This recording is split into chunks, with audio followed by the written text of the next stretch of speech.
Marcus Chen had been alone on the research station for 3 months when the ships arrived. The Deep Space Monitoring Outpost orbited a dead planet in an empty system, far from any shipping lanes or colonies. It was the perfect place for someone who wanted to disappear. The alert chimes woke him from restless sleep. Marcus rolled off his narrow bunk and stumbled to the sensor console, rubbing his eyes. 3 ships had dropped out of faster-than-light travel at the edge of the system. The computer identified them as unknown design, definitely not human. Marcus cursed under his breath. He had chosen this assignment specifically because nothing ever happened here. After what went down on Kepler Station, he needed quiet. He needed time to forget. The ships were moving toward his station with deliberate precision. Marcus activated the automatic beacon that identified the outpost as a civilian research facility. Maybe they would just scan it and move on. 20 minutes later, his hopes died as the ships took up formation around the station. A communication request flashed on his screen. Marcus hesitated, then opened the channel. The face that appeared was humanoid, but clearly alien. Blue-gray skin stretched over sharp cheekbones, and large black eyes studied him with cold intelligence. When it spoke, the words came through the translation matrix in precise, clipped tones. "Human facility. You will submit to boarding and inspection." Marcus kept his face neutral. "This is Research Station Echo 7. We're conducting routine stellar observations. There's nothing here of military value." The alien's eyes narrowed. "All human activity in this sector requires authorization from the Collective. You have no such authorization." The Collective? Marcus had never heard the term, but it didn't sound good. "Look, I'm just one person doing routine work. Surely you have better things to do than hassle a single researcher." 3 more faces appeared on the screen beside the first. Marcus recognized a command structure when he saw one. These weren't pirates or raiders. They were military, and they were organized. "You will prepare for boarding," the lead alien repeated. "Any resistance will be met with force." Marcus sighed and cut the connection. Through the viewport, he could see a shuttle detaching from the nearest ship. There was nowhere to run. The station's escape pods were designed for short-range rescue, not interstellar travel. His only weapon was a standard-issue sidearm meant for protection against wildlife, not armed aliens. He thought about the sealed storage locker in his quarters. Inside were items that would tell a very different story about who Marcus Chen really was. But that life was supposed to be over. He had walked away from everything to find peace in the empty dark between stars. The shuttle docked with a solid clank. Marcus waited in the station's small command center, hands visible and empty. The airlocks cycled open and 6 aliens entered. They moved with military precision, weapons ready but not directly threatening. Their leader was the same one who had spoken to him. "I am Commander Vex of the Hegemony Fleet," the alien said.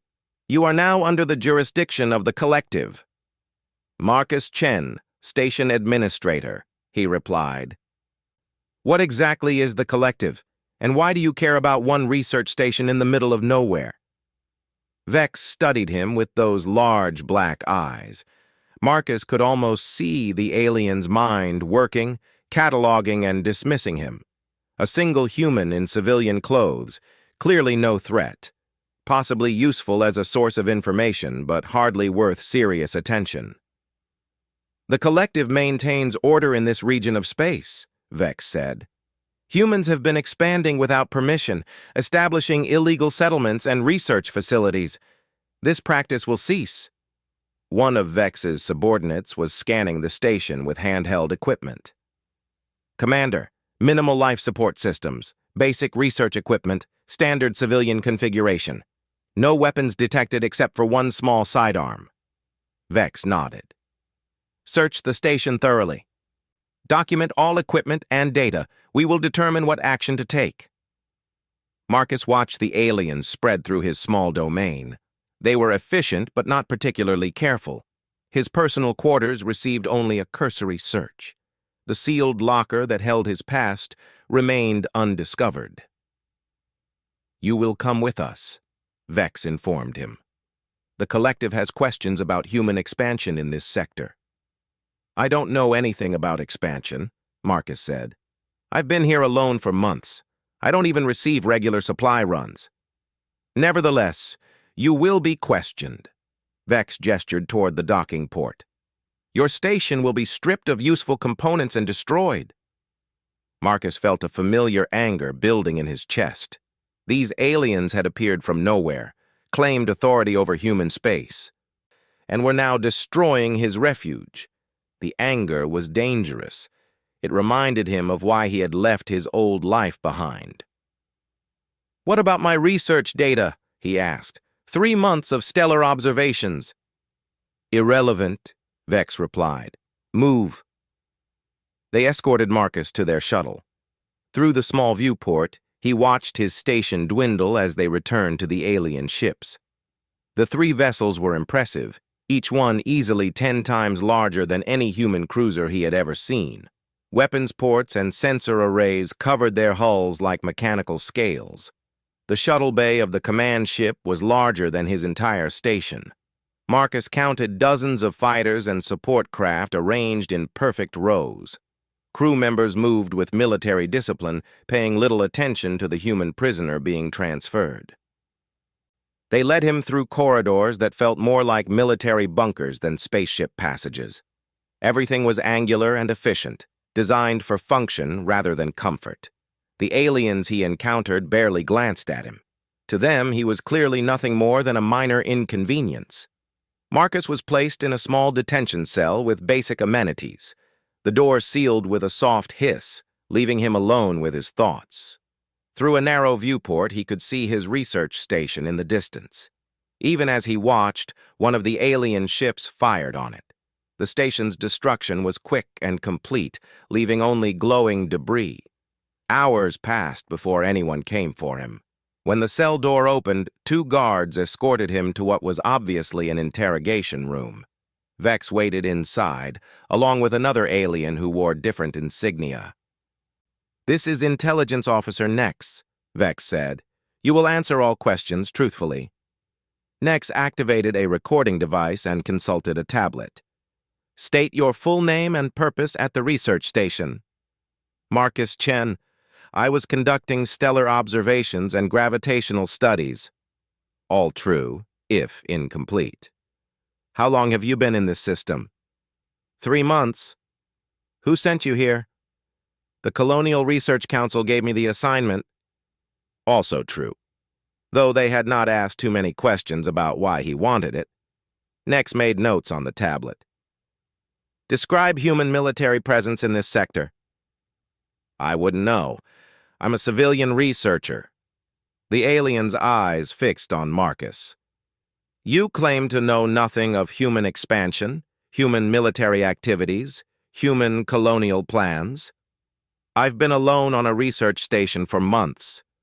I don't exactly get briefings on military strategy. Vex leaned forward. Yet your species continues to establish unauthorized outposts throughout this region. Someone must be coordinating these efforts. Marcus shrugged. Maybe, but it's not me. I'm just a guy who wanted to study stars in peace. The interrogation continued for another hour, covering the same topics from different angles. Marcus stuck to his story because it was essentially true. He was a researcher who had been alone for months. He really didn't know about any expansion plans or military activities in the region. What he didn't tell them was why he had wanted to be alone, or what his previous career had been. The aliens seemed to accept his explanation at face value. A single human researcher posed no threat to their mighty fleet. When they finished, Vex stood to leave. You will be transported to a collective facility for further processing. Do not attempt to escape. Processing? Marcus asked. What kind of processing? That will be determined by higher authority, Vex replied. You are a representative of an unauthorized human presence. Your fate depends on collective policy regarding such intrusions. The guards escorted Marcus back to his cell. He settled on the narrow bunk and stared at the viewport. The debris field that had been his station was already dispersing. In a few days, there would be no trace that he had ever been here. But Marcus had survived worse situations than this one. During his years with human special forces, he had been captured, interrogated, and written off for dead more times than he cared to remember. The key was patience. Wait, watch, and learn everything possible about your captors. The aliens had made one crucial mistake. They looked at him and saw exactly what they expected to see: a harmless civilian researcher. They had no idea that the man sitting quietly in their detention cell had once been Colonel Marcus Chen, one of the most decorated special operations officers in human space. Marcus had walked away from that life after a mission went wrong on Kepler Station. Good people had died because of his decisions, and he could not bear the weight of command anymore. But walking away from responsibility did not erase training or experience. The skills were still there, buried under months of guilt and isolation. As the alien ship traveled through space toward an unknown destination, Marcus began to plan. He memorized guard rotations, studied corridor layouts visible through his cell door, and listened to conversations in the hallway. The aliens spoke freely around him, apparently convinced that a single human posed no threat. They were about to learn how wrong they could be. On the third day of his captivity, Marcus overheard something that changed everything. Two guards were discussing their destination in the corridor outside his cell. "The human will be processed at Station 9 along with the others," one said. "How many others are being held there?" the second guard asked. "Intelligence estimates nearly 200 humans captured from unauthorized settlements. High Command plans to use them as examples." Marcus felt the familiar cold anger settling in his chest. Whatever these aliens intended for those 200 humans, it would not be pleasant. And the fact that they were collecting humans from multiple locations suggested something far larger than a few isolated incidents. The aliens had dismissed him as irrelevant, but that was their mistake. Marcus Chen might have tried to leave his old life behind, but that life had given him skills that these aliens could not imagine. And if they thought one human was helpless against their mighty fleet, they were about to receive a very painful education. Marcus closed his eyes and began to plan in earnest. The time for peaceful research was over. Colonel Chen was about to remind the galaxy why humans had earned their reputation as the most dangerous predators ever to reach the stars. The opportunity came during the ship's sleep cycle. Marcus had noticed that security was lighter during these periods, with only automated systems monitoring most areas. The guards maintained their posts, but seemed less alert, probably assuming that a single unarmed human posed no real threat. Marcus had been working on his cell lock for 2 days, using techniques learned during escape and evasion training. The alien technology was sophisticated but followed logical principles. By shorting specific circuits in the door mechanism, he could create a temporary malfunction that would cycle the lock open. When the corridor lights dimmed to indicate night cycle, Marcus made his move. The door opened silently, and he slipped into the hallway. His bare feet made no sound on the metal floor as he moved toward the maintenance shaft he had identified during his careful observation. The ventilation system was designed for humanoid aliens slightly larger than humans, which meant Marcus could crawl through the ducts with relative ease. He had memorized the ship's layout from brief glimpses through doorways and windows, building a 3-dimensional map in his mind. His first stop was the ship's computer core. If he was going to help those 200 human prisoners, he needed intelligence about their location and the aliens' intentions.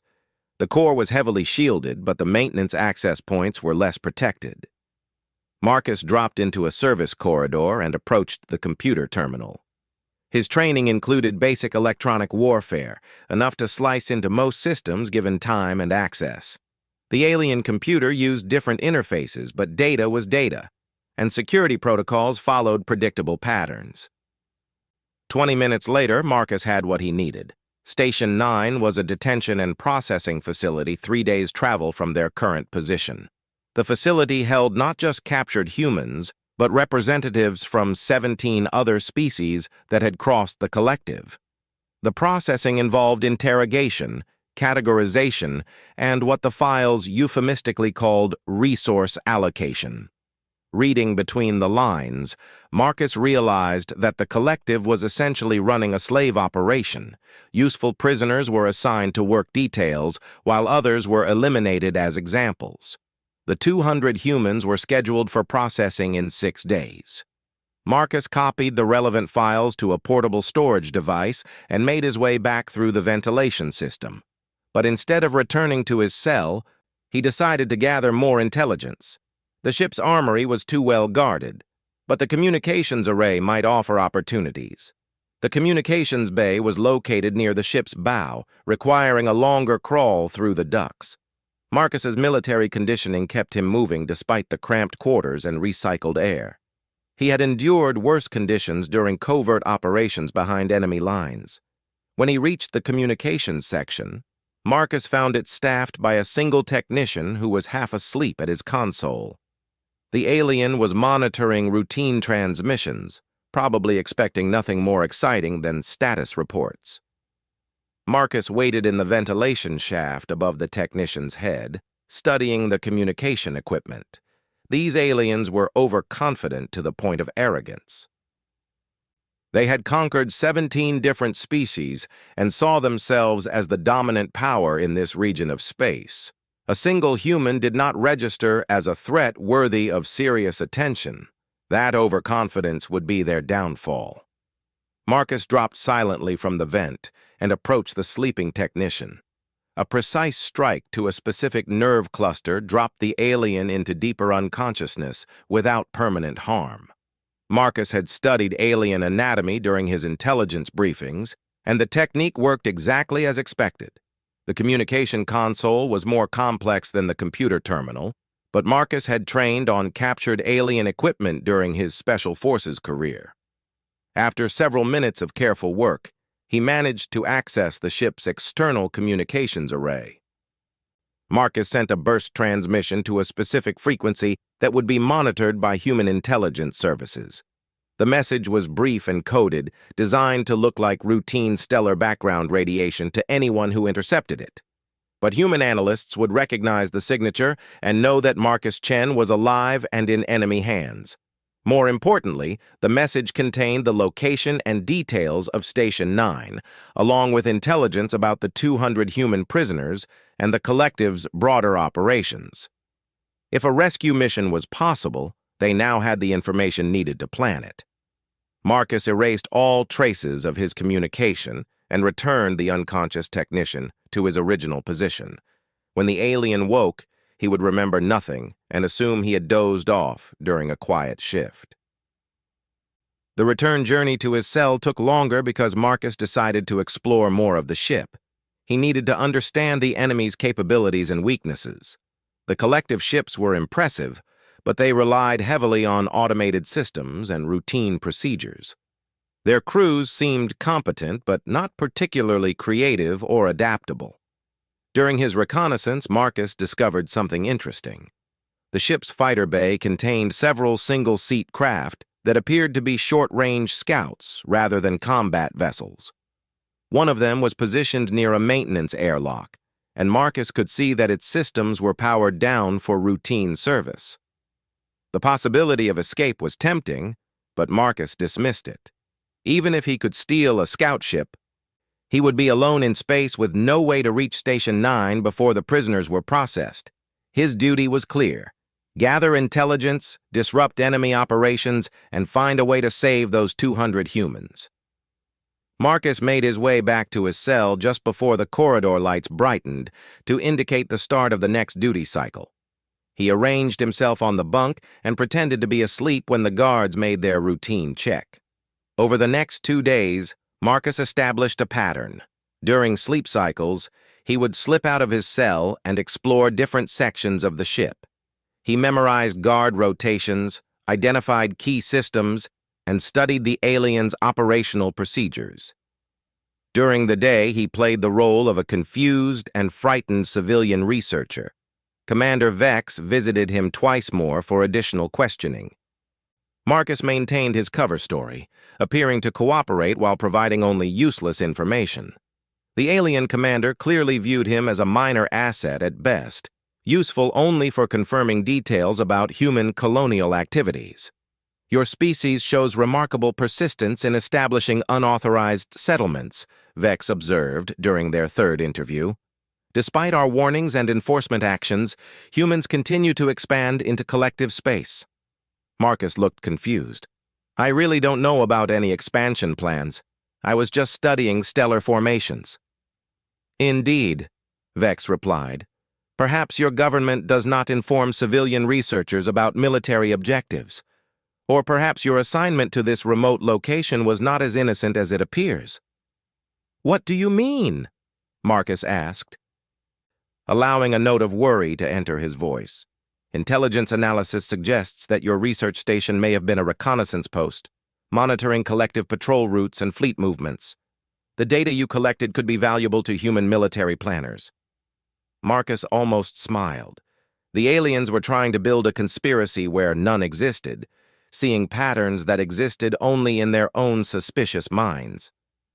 I was studying gravitational anomalies and stellar radiation. I don't see how that would help anyone plan military operations. Vex studied him for a long moment. Perhaps not. But the collective takes no chances with potential security threats. You will remain in custody until proper authorities can evaluate your case. When the interview ended, Marcus was returned to his cell. That evening, during his nocturnal exploration, he made a disturbing discovery. The ship's medical bay contained detailed files on human physiology, including biological weapon research and interrogation enhancement techniques. The collective was not just enslaving captured humans, they were studying them for future military applications. Marcus photographed the relevant documents with a miniature camera built into his civilian clothing. The device was military-grade equipment disguised as a standard button, another piece of his hidden identity that the aliens had failed to detect. The medical files revealed something else that made Marcus's blood run cold. The collective had been capturing and studying humans for months, possibly years. They were building a comprehensive database of human capabilities, weaknesses, and psychological profiles. This was not a random enforcement action. It was systematic preparation for a larger conflict. On his final night aboard the ship, Marcus made one last reconnaissance mission. The ship's intelligence center contained strategic files that painted a clear picture of collective intentions. They viewed humans as a potential threat to their regional dominance and were taking steps to neutralize that threat permanently. Station 9 was just one of several processing facilities designed to break human resistance and provide workers for collective industrial projects. But more disturbing were the plans for direct military action against human colonies. The collective was preparing for war, and they believed that capturing and studying isolated humans would give them crucial advantages. Marcus copied everything he could access and returned to his cell for the last time. Tomorrow, they would arrive at Station 9, and his real mission would begin. The aliens saw him as a harmless prisoner, but they were about to discover their mistake. As the ship traveled through the final day of its journey, Marcus prepared himself mentally for what lay ahead. Station 9 would be more heavily guarded than a single ship, with multiple layers of security and hundreds of alien personnel. But it would also contain 200 human prisoners who needed his help. During his years with Special Forces, Marcus had led rescue missions behind enemy lines, infiltrated hostile facilities, and coordinated complex operations against overwhelming odds. He had walked away from that life to find peace. But peace was a luxury that 200 prisoners could not afford. When the ship dropped out of faster-than-light travel, Marcus looked through his cell viewport at Station 9. The facility was enormous, built into an asteroid that had been hollowed out and converted into a prison complex. Weapons platforms surrounded it, and patrol ships moved in constant circuits around the perimeter. The aliens had created an impressive fortress. They believed it was impregnable, defended by superior technology and overwhelming force. But they had made one crucial error in their planning. They had invited Colonel Marcus Chen inside. As the ship docked with the station, Marcus settled back on his bunk and waited. The time for observation and intelligence gathering was over. Soon, it would be time to remind the galaxy why humans had earned their reputation as the most dangerous species ever to reach the stars. The guards came for him an hour later, preparing to transfer him to the station's detention facilities. As they escorted him through the docking bay, Marcus looked around with the practiced eye of a special operations officer. He memorized guard positions, identified security cameras, and noted potential weapons and escape routes. The aliens saw a frightened civilian researcher being processed into their prison system. But Marcus Chen was no longer hiding. He was hunting. Station 9 was a masterpiece of brutal efficiency. The asteroid facility contained multiple levels carved directly from rock, connected by a maze of corridors and security checkpoints. Marcus was processed through 3 different screening stations before being assigned to Cell Block 7, Level 12. The cell was smaller than his accommodation on the ship, with a narrow bunk and basic sanitation facilities. But what caught Marcus's attention was the small ventilation grate near the ceiling. The aliens had apparently used the same engineering standards throughout their prison system, creating opportunities for someone with the right training. Marcus's cellmate was a middle-aged woman named Sarah Reeves, captured from a mining colony 3 weeks earlier. She looked up when he entered, hope and despair warring in her expression. "Another human," she said quietly. "I'm sorry they got you too." Marcus sat on the edge of his bunk and studied her carefully. Sarah appeared healthy, but demoralized. Exactly what he would expect from someone held in alien captivity. "How many humans are here?" he asked. "Nearly 200, spread across different levels. They keep us separated by species and process us in small groups." Sarah's voice dropped to a whisper. "Marcus, they're not planning to let us go. The ones who get processed, they don't come back." "What exactly is processing?" Marcus asked, though he suspected he already knew from his intelligence gathering. Interrogation first, then assignment to work details, or... Sarah couldn't finish the sentence. "The guards talk freely around us. They think we can't understand their language, but some of us picked up enough to know what's happening." Marcus nodded. During his reconnaissance aboard the ship, he had learned that the collective's translation technology worked both ways. If prisoners listened carefully, they could understand their captors' conversations. "How are the humans holding up?" "Some have given up hope. Others are angry but don't know what to do. A few are talking about escape. But this place is impossible to break out of." Sarah studied his face. "You seem different from the others. Calmer." "I've been in difficult situations before," Marcus replied. It was true, though Sarah had no way of knowing just how difficult those situations had been.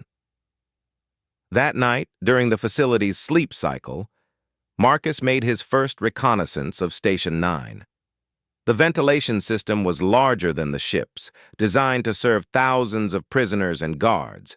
He could move relatively freely through the upper levels, though the lower sections were more heavily monitored. Marcus's first objective was to locate the other human prisoners. Cell blocks were arranged by species, with humans scattered across levels 9 through 15. Security was lighter in the middle levels, heavier near the top where the station's command center was located, and nearly impenetrable in the lower levels where the most dangerous prisoners were held. During his second night of exploration, Marcus discovered the station's communication center. Unlike the ship's simple relay array, this facility maintained contact with multiple collective installations throughout the region. More importantly, it contained detailed records of prisoner processing and transfer schedules. According to the files, 40 humans had already been processed since Marcus's arrival at Station 9. 20 had been assigned to mining operations, 15 to manufacturing facilities, and 5 had been classified as unsuitable for labor allocation. Marcus knew what that euphemism meant, and the familiar cold anger settled in his chest. The remaining 160 humans were scheduled for processing over the next 4 days. After that, the facility would be cleared to receive a new batch of prisoners from another species the collective had decided to subjugate. Marcus copied the files and began planning in earnest. A direct assault was impossible. Station 9 contained over 3,000 alien personnel and enough firepower to sterilize a planet. But the facility had weaknesses that a trained special operations officer could exploit. The collective's greatest strength was also its greatest vulnerability. The aliens were supremely confident in their technological superiority and military dominance. They had conquered 17 species without significant resistance, creating an attitude of casual arrogance that extended throughout their organization. Security procedures were routine rather than adaptive. Guards followed predictable patterns, relied heavily on automated systems, and rarely questioned anomalies that fell within acceptable parameters. They were prepared to handle conventional escape attempts, but not a coordinated special operations mission led by someone with Marcus's training and experience. On his third night of reconnaissance, Marcus identified his primary target. The station's central computer core contained not just prisoner records, but communication logs, security protocols, and operational schedules for the entire collective fleet in this sector. If he could access that information, he could provide human intelligence services with everything needed to plan a major military response. But first, he needed to organize the human prisoners into an effective resistance force. Marcus began making contact with other humans during exercise periods and meal distribution. The aliens allowed limited interaction between prisoners of the same species, apparently believing that demoralized captives posed no real threat. They were about to learn otherwise. "My name is Marcus," he told a group of 12 humans during their daily exercise period. "We need to organize if we want to survive this." A young man named David looked skeptical. "Organize how?" "We're locked in cells on an alien space station surrounded by thousands of guards. Even if we could break out, where would we go?" "We're not breaking out," Marcus replied quietly. "We're taking over." The statement drew stares from the other prisoners. An older woman named Janet shook her head. "That's impossible. These aliens have technology we can't even understand." "Technology doesn't win wars," Marcus said. "People do. And the aliens have made one crucial mistake. They think we're helpless because we don't have their weapons or ships. But humans have something they don't understand." "What's that?" David asked. "Adaptability. These aliens have been conquering species for years, always using the same methods. They expect their prisoners to react the same way every other species has reacted. But humans don't follow their playbook." Marcus spent the next 2 days carefully recruiting prisoners who showed leadership potential or useful skills. Sarah Reeves had been a mining engineer before her capture and understood the station's power systems. David had military experience as a Marine corporal. Janet was a former communications technician who could operate alien computer systems. By the 4th day, Marcus had identified 43 humans who were willing and able to participate in a coordinated resistance effort. The others would be protected but kept out of active roles for their own safety. The plan Marcus developed was audacious in its simplicity. Instead of trying to fight their way out, they would take control of key station systems and turn the facility's own defenses against its operators. The aliens' overconfidence worked in their favor. Security was designed to keep prisoners in, not to protect against an organized takeover from within. On the 5th night, Marcus put his plan into motion. While the majority of prisoners created a diversion in the dining hall, Marcus led a small team through the ventilation system to the station's main power distribution center. Sarah's engineering knowledge proved invaluable as they accessed the primary control systems. "The aliens use a distributed power grid," Sarah whispered as she studied the alien consoles. "If we shut down the right nodes in sequence, we can disable security systems without triggering automatic backups." Marcus nodded and activated his comm unit. The device was another piece of hidden military equipment, disguised as a standard civilian tool, but capable of encrypted communication throughout the station. "Team 2, begin Phase 1. David's voice crackled through the speaker. "Roger. Accessing detention level controls now." While Sarah worked on the power systems, Marcus accessed the station's security network. His years of special operations training included electronic warfare, and alien computer systems followed logical principles that could be exploited by someone with the right knowledge. "Security grid is down on levels 9 through 12, he reported. "All human prisoners are now free to move." "Power disruption complete," Sarah added. "Emergency lighting only, and internal communications are limited to short-range systems." Marcus smiled grimly. The aliens were about to discover that humans were far more dangerous than they had realized. Emergency alarms began sounding throughout the station as the full scope of the breakout became clear.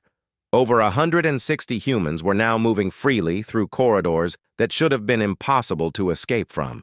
But instead of panicking or trying to flee, they were implementing a coordinated battle plan designed by someone who understood modern warfare. Team 3, led by Janet, had taken control of the communication center and was broadcasting false status reports to collective ships in the area. As far as the Fleet Command knew, Station 9 was experiencing routine technical difficulties that would be resolved shortly. Team 4 had secured the armory, distributing alien weapons to prisoners who knew how to use them. The collective's energy weapons were sophisticated, but humans had captured similar equipment before and understood their operation. Marcus moved through the chaos with practiced efficiency, coordinating resistance activities and eliminating key defensive positions. The aliens were responding exactly as he had predicted, following standard procedures that assumed they were dealing with a conventional prisoner revolt. They were wrong. "Marcus!" David's voice came through the comm unit. "Alien reinforcements are moving toward the detention levels. They've got heavy weapons." "Redirect them to level 6, Marcus replied. "Team 5 should be ready for them there." Team 5 consisted of former military personnel who had prepared an ambush using captured alien equipment and improvised explosives. When the reinforcements arrived, they walked into a killing field that eliminated the station's mobile reserve in the first few minutes of combat. The aliens were discovering that humans fought differently than any species they had previously encountered. Instead of cowering or making futile charges against superior firepower, the human prisoners were using coordinated tactics, superior intelligence, and adaptive strategies that turned their captors' advantages into liabilities. Marcus reached the central computer core 40 minutes after the operation began. The facility's commander had sealed himself inside with a squad of guards, but they were not prepared for a special operations assault.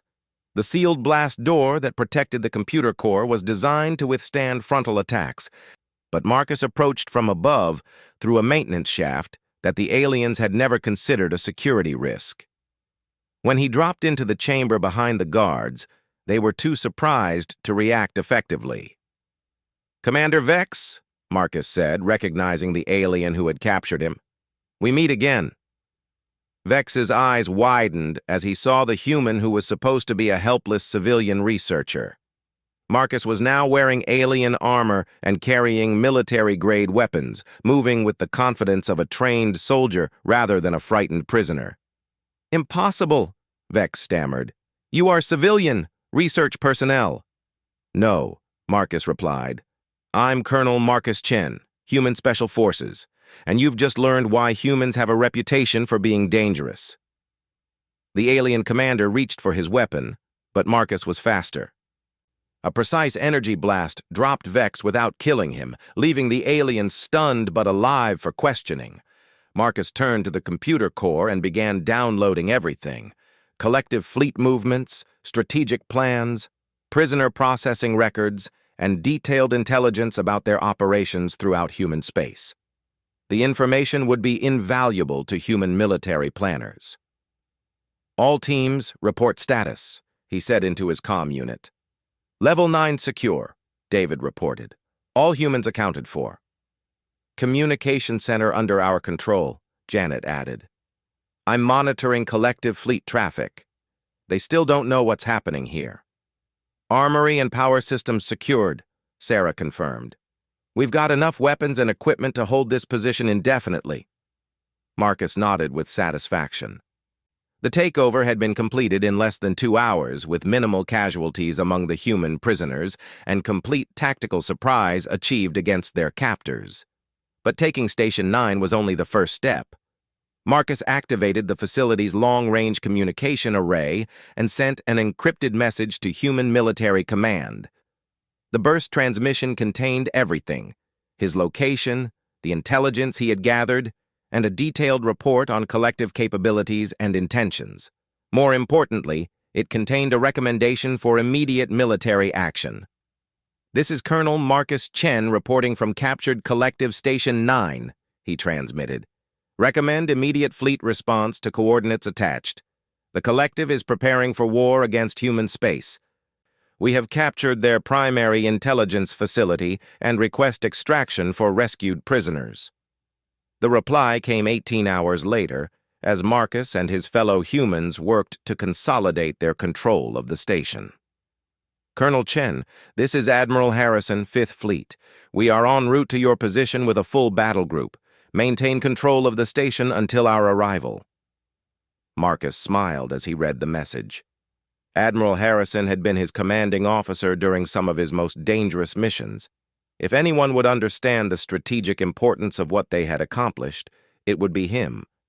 The rescued prisoners worked with military efficiency to prepare for the fleet's arrival. They had captured not just a prison facility, but the Collective's primary intelligence center for this entire sector of space.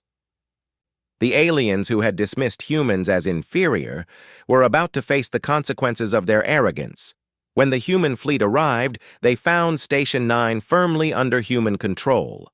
The collective ships that responded to the facility's distress calls discovered that their prison had become a fortress, defended by the very people they had tried to enslave. The battle was brief and decisive. Human ships, armed with intelligence about collective tactics and weaknesses, systematically destroyed the alien forces. Those aliens who surrendered were taken prisoner and treated according to human military law, far more humanely than they had treated their own captives. As Marcus stood in the station's command center, watching human ships patrol the surrounding space, he reflected on how much had changed. A week ago, he had been a broken man hiding from his past on a remote research station. Now he was back in uniform, preparing to brief military intelligence on the greatest threat humanity had faced since reaching the stars. Admiral Harrison had been right to recommend him for this assignment, even though neither of them had known it at the time. Sometimes the galaxy's most dangerous situations required its most dangerous solutions. And Marcus Chen, despite his attempts to leave that life behind, remained one of the most dangerous humans ever to serve in uniform. The aliens had seen a single human and dismissed him as irrelevant. They would not make that mistake again. But by the time they realized their error, it was far too late to matter. Humanity had been underestimated for the last time,